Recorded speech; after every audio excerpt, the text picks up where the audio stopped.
Ya, masih membahas seputar memperkuat produktivitas perekonomian Indonesia, masih bersama Ibu Lely Pelitasari, Wakil Ketua Ombudsman, dan juga Bapak Iskandar Simorangkir, Deputi Bidang Koordinasi Bidang Ekonomi Makro dan Keuangan Menko Perekonomian. Ya, kalau tadi saya ingin tanya begini, kan sektor informal cukup besar, bahkan kalau kita lihat pemerintah memberikan jaminan BPJS juga cukup banyak ya, hampir 80 juta orang lah gitu. Nah, ini sejauh mana social security ini juga menjadi perhatian pemerintah agar kalau mereka banyak masuk ke sektor yang lebih baik kan juga mengurangi beban pemerintah, Pak. Nah, ini bagaimana supaya mereka jadi bisa mandiri, bisa naik kelas gitu. Apa upaya pemerintah untuk menaikkan kelas mereka selain yang tadi? Sebenarnya kan kalau filosofi jaminan sosial itu kan negara itu hadir bagi rakyatnya yang tidak mampu lagi. Dia udah berusaha cari kerja sana sini, berusaha untuk membuat perusahaan, dia nggak mampu. Maka itu negara itu harus hadir. Itu kan fungsinya negara. Ya, maka itu begitu juga filosofinya. Jangan dikasih ikannya dulu ke mereka, pancing, ke rakyatnya, ya. Tetapi pancingnya. Filosofi itu yang kita lakukan. Misalkanlah sebagai contoh, Bu Api ya, orang itu miskin kan, kalau kita berbicara mengenai fakta di lapangan, orang miskin itu kan sebenarnya ada 3 hal ya. Pertama, dia karena nggak punya akses pendidikan, karena pendidikannya rendah sehingga dia susah mencari pekerjaan. Yang kedua, dia nggak punya akses terhadap pekerjaan kayak gitu ya. Udah sekolah pendidikan, tapi nggak punya pekerjaan. Yang ketiga, dia mau berusaha untuk orang yang nggak mau bekerja, tapi nggak punya modal. Maka itu harus kita sasar dulu. Kalau mau misalkan kita men-switch yang tadi masyarakat informal, tapi informalnya yang tidak mampu loh. Kita biarkan aja informal. Kalau jadi kita bagi mampu, ya, informal yang mampu biarkan dengan mungkin dia berkembang rakyat, kayak gitu. Ya. Tapi bagi yang nggak mampu, disitulah pemerintah hadir. Bagaimana caranya? Ya kita fasilitasi. Misalkanlah contoh pembiayaan. Itu dengan KUR. Terus terang saya kalau misalkan melakukan kunjungan ya, melihat debitur itu, wah, seperti raja juga saya ke desa-desa itu, karena mereka merasakan manfaat kehadirannya negara tadi.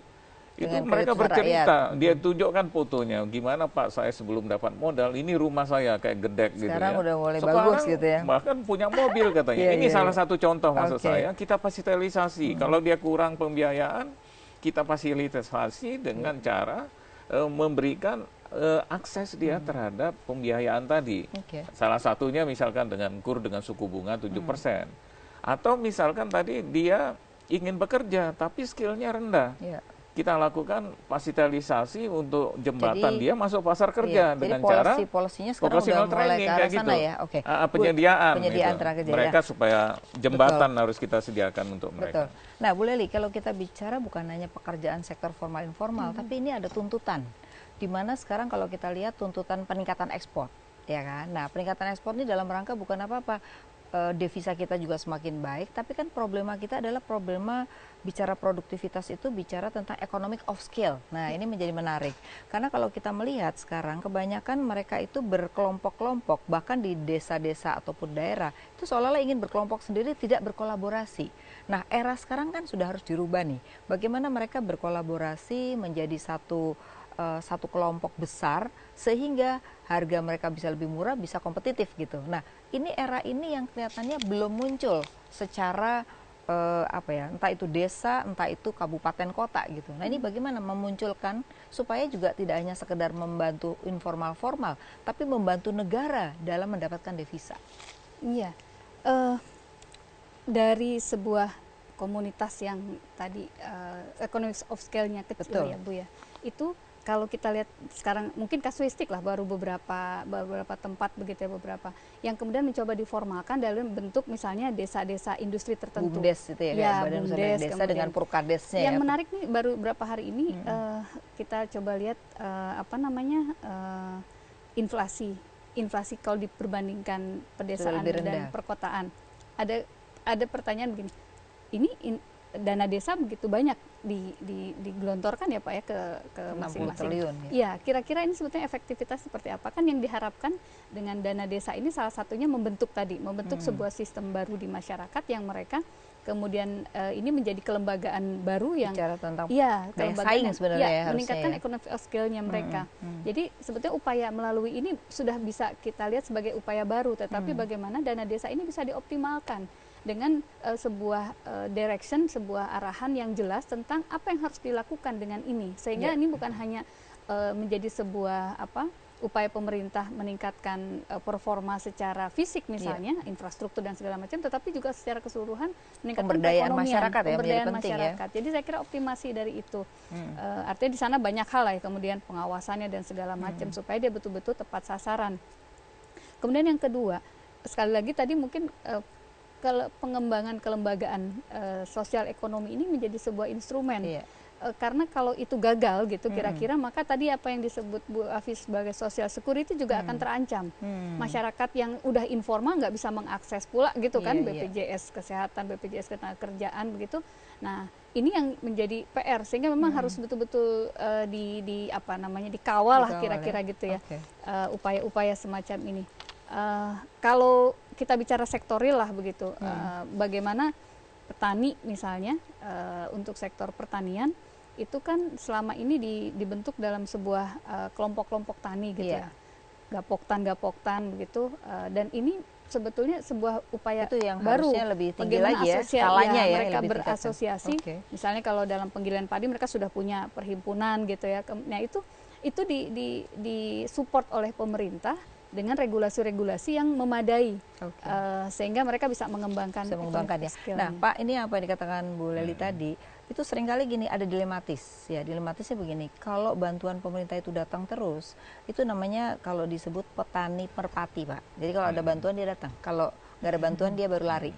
Tapi ada namanya petani mandiri. Nah petani mandiri ini tidak melihat ada bantuan atau tidak, tapi mereka lebih bicara tentang bagaimana economic of scale, bicara tentang produktivitas, sehingga bisa mencapai daya saing Pak. Nah apa yang terjadi sekarang? Yang terjadi sekarang tuh dibalik, demand-nya ada dulu nggak, baru ada petaninya gitu. Karena kalau dulu kan lebih banyak supply pupuk, bibit, tapi nggak ada yang beli. Nah sekarang dibalik, banyak perusahaan-perusahaan yang sekarang mulai mendekati badan usaha milik desa untuk supaya berkolaborasi dengan petani-petani agar mencapai economic of scale Pak. Nah ini kan langkah bagus sebenarnya. Nah seberapa jauh daya dukung pemerintah dalam hal ini, karena waktu itu ada masukan kepada pemerintah mengenai replanting karet dan sawit ya kalau tidak salah, supaya ada uang muka dulu untuk hidup selama berapa tahun ketika masa replanting. Nah ini gimana Pak upaya seperti itu? Iya, saya sebelum ke arah sana ya, sebenarnya kalau masalah daya saing itu justru penting semua ke arah sana. Daya saing ini kan bukan hanya sekedar scale of ekonomis ya tadi yang dibahas tadi, tetapi juga masalah connectivity juga di situ ya kan. Kalau misalkan kita tahu logistik cost kita tuh mahal sekali, tinggi, 24% dari PDB, paling tinggi dia di negara Asia. Maka itu permasalahannya konektivitas kita perbaiki. Jadi itu merupakan kombinasi dari semuanya kayak gitu. Kemudian terkait dengan tadi, kita menyadari bahwa yang kita katakan itu ada namanya replanting sawit yang kita bilang. Tapi Anda harus mengelolanya secara bersama-sama gitu. Terus saling mengawasi di antara anggotanya kayak gitu ya. Kemudian kita ambil yang namanya itu istilahnya yang perusahaan yang mengayomin mereka. Kita sebut dengan mitra usaha.